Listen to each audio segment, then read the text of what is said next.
Okay, this has been a fantastic module for me. Over the past few weeks, I've been very reflective and thinking very deeply about my philosophy of education and where I fit into philosophies from the past, and also my experiences and my training right back to when I did my drama and psychology joint honours degree, where I came across Piaget, Vygotsky, multiple intelligences, social construction with Vivian Burr, and existentialism. And I didn't quite realise until thinking over the past few weeks how much that has influenced my teaching practice today. And of course, the past 10 years or so experience having taught within a primary school, that primary schools that rely and are pressured to teach within the national curriculum, and the expectations of standardised testing, whether that's the phonics screening tests or the SATs, how the pressures from Ofsted or political views that we currently have, on my training in early years framework, and also my reading of Montessori, Steiner, and Alistair Price-Craig training. All of this has contributed to the philosophy that I have been developing. The past few weeks, reading more about different philosophies, with John Dewey, existentialism and Bicester, have really made me question some of the things that I've thought initially. I feel like I've gone round in circles. For example, at the start of the week, I really felt like we needed to go back to more Steiner and Montessori methods.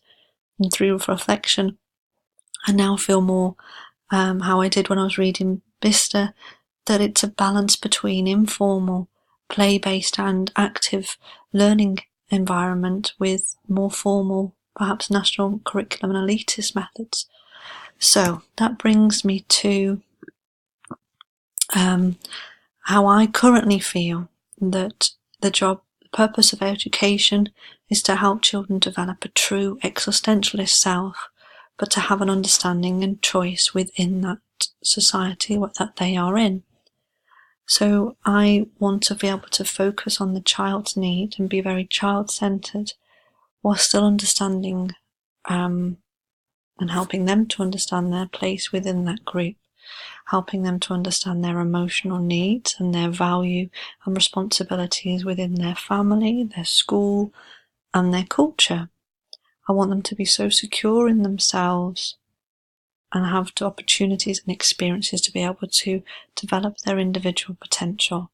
I'm passionate about learning through discovery and active and play-based learning, and a lot of that comes from my training as an early years teacher, what I've read about Montessori and Steiner, and I've been reading more and more the past few weeks on that. I find myself getting quite absorbed in where this current thinking has come from.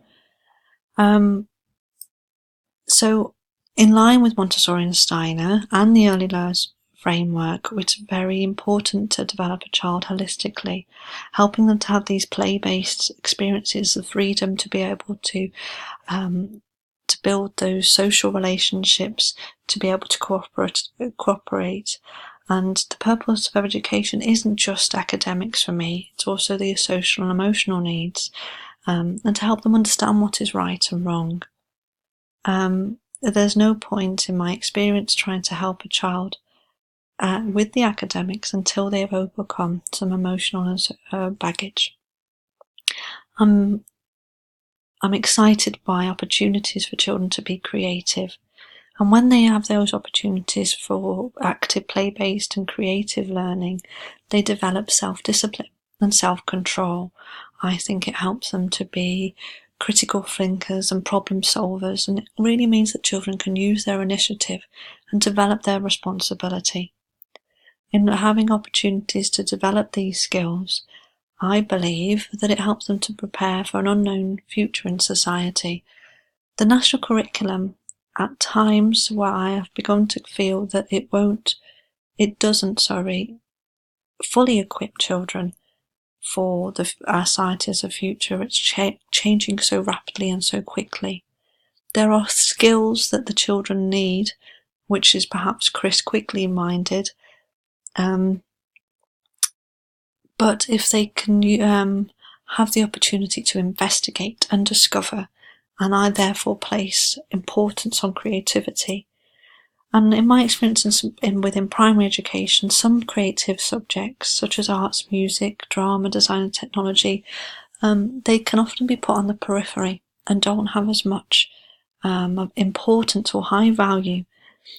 But I feel passionately, and that's the way I approach teaching, that these subjects can be used as a learning tool. For example, when teaching Year 1, if I was to teach the Gruffalo, they could draw the Gruffalo using different textures and paints and different recyclable materials, and then we could sing the Gruffalo song, we could act it out, we could make the Gruffalo out of clay, and all of those different key skills that they are learning within the art, the music, the drama, are learning tools to help them feel passionate about that wonderful text, the Gruffalo, and to be able to write and enjoy reading.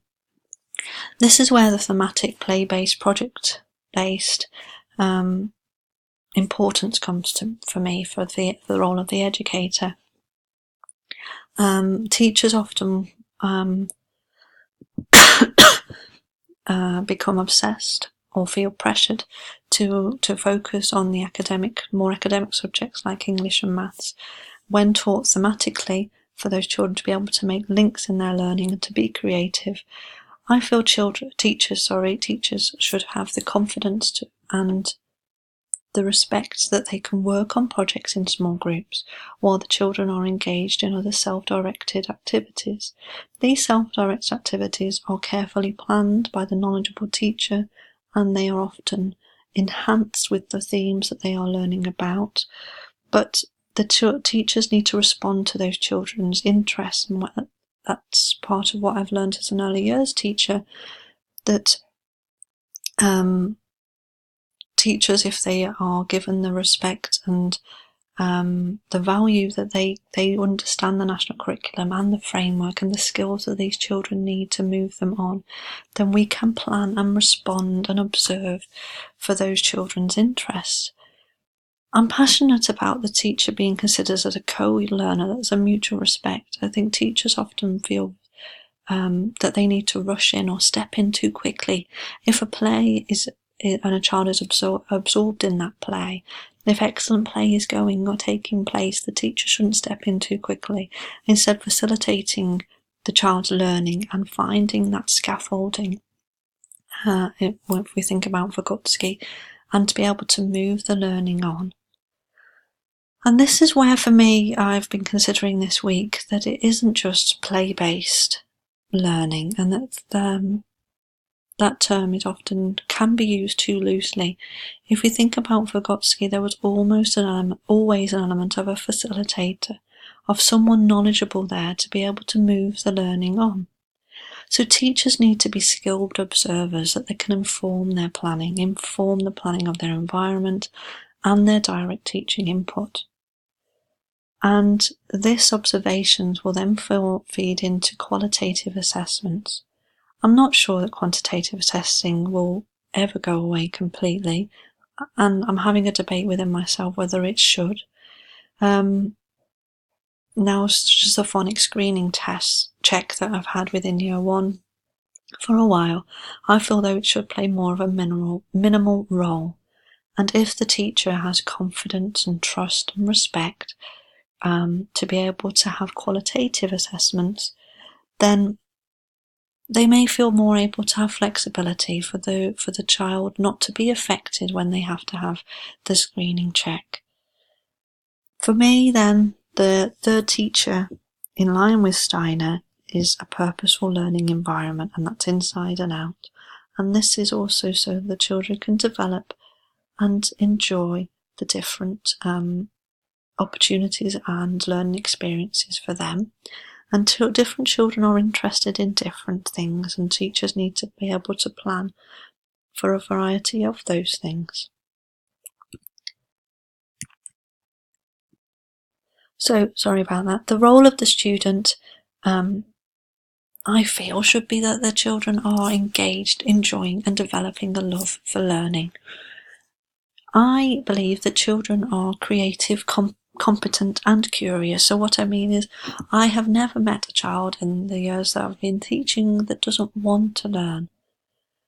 Now, in that passion for learning, if they are within an exciting learning environment, they will have control and self-discipline within those investigations and those discoveries. Children want to learn through being active. Playing is learning. They want those creative experiences, whether they are inside or in an outside classroom. I feel that children, their role is to explore. Their role is to feel like they can play. Children are knowledge bearers, and what I mean by this is that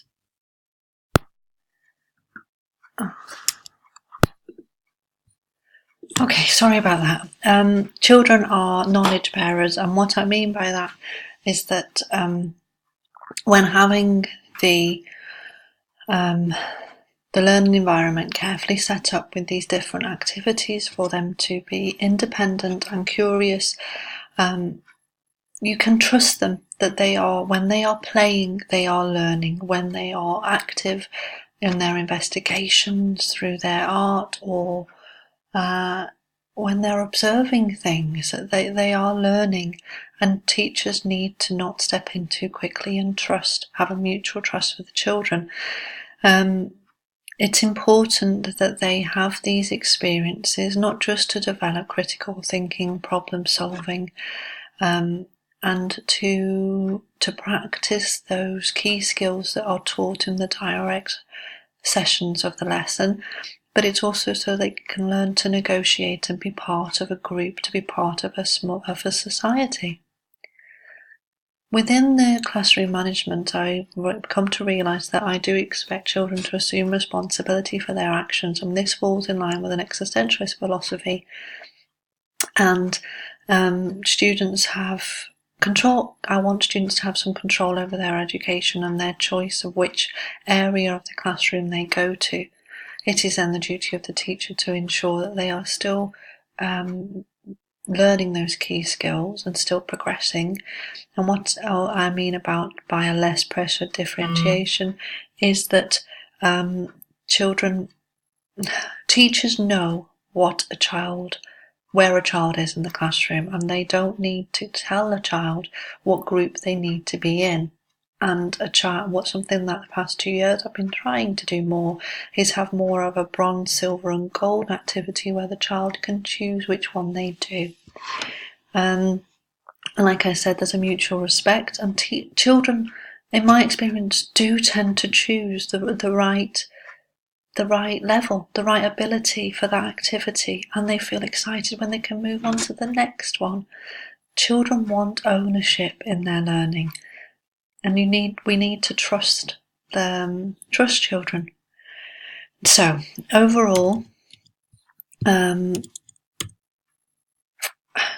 I'm still having debates about standardized testing and where that fits in.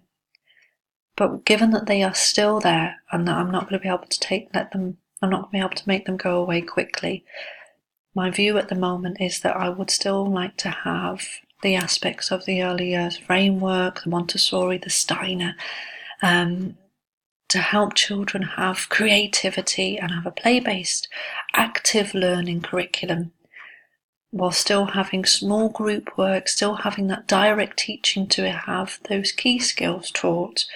So I'm trying to have a balance between formal aspects, those elitists that I've learned now have come from our historic English education that I actually had as a child, to more informal, independent and existentialist education.